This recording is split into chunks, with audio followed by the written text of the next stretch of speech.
Subscribe कीजिए हमारे educational channel को और बेल आइकन दबाइए सबसे पहले वीडियो पाने के लिए।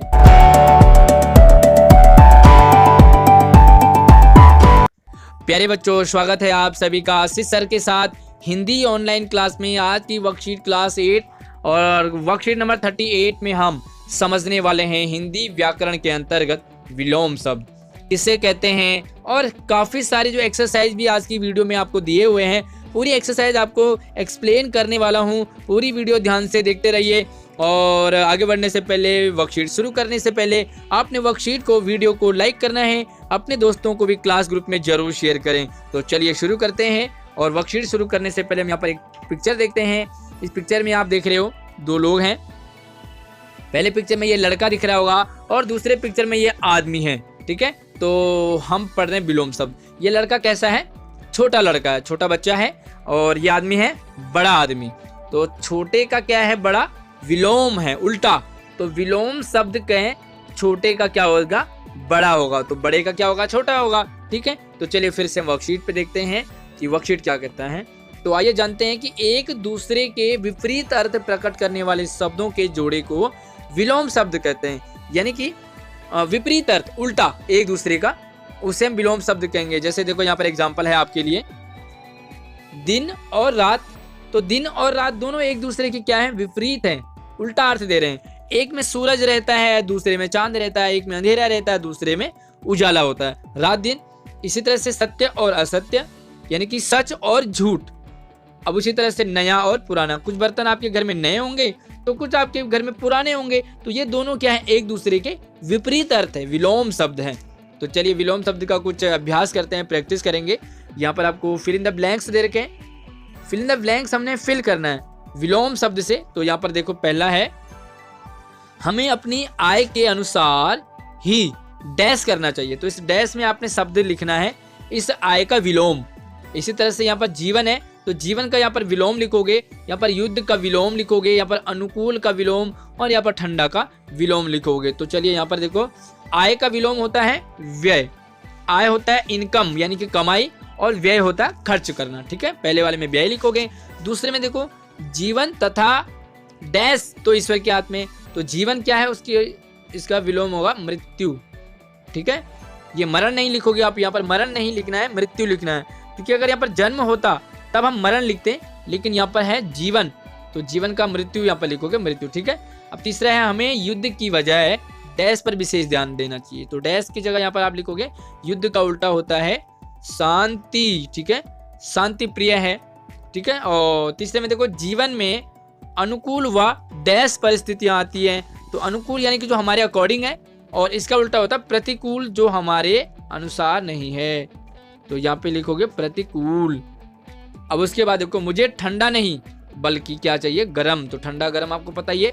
उम्मीद है आपको ये समझ आया होगा। पहला सवाल, यहाँ पे लिखोगे व्यय, हटा देता हूँ, यहाँ पे लिखोगे व्यय, यहाँ पे लिखोगे मृत्यु, तीसरे में लिखोगे शांति, चौथे में लिखोगे प्रतिकूल, और पांचवे में लिखोगे गर्म। ठीक है, तो चलिए दूसरे सवाल की तरफ बढ़ते हैं। और यहाँ पर जो दूसरा सवाल है वो भी विलोम शब्द है। अब आपने क्या करना है? उचित विलोम शब्द मिलाना है, मिलान करना है।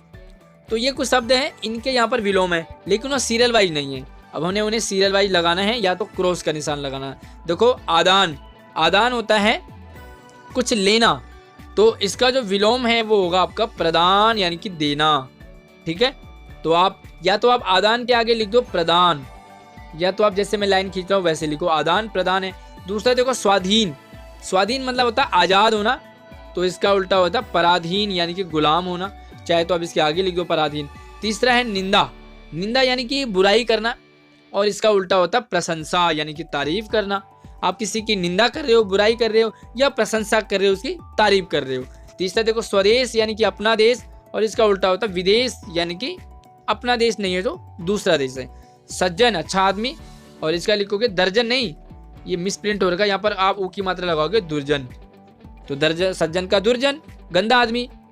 पाप, तो पाप का लिखोगे पुण्य।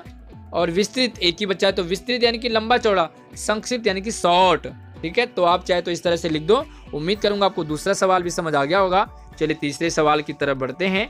और तीसरा सवाल हमारे पास, ये विलोम शब्द छांट कर लिखने, ऑप्शनल है। यहाँ पे देखो डैश दे रखा है, तो इसका विलोम या तो इसमें से, इसमें से, इसमें से, तीनों में से कौन है? तो सभी के 3-3 ऑप्शन है, उसमें से हमें सही को छांटना है। चलिए देखो सुगंध, अब आपको तीनों एक जैसे लग रहे होंगे। सुगंध यानी कि खुशबू, तो इसका होगा क्या? दुर्गंध। तो यहाँ पे लिखोगे आप दुर्गंध।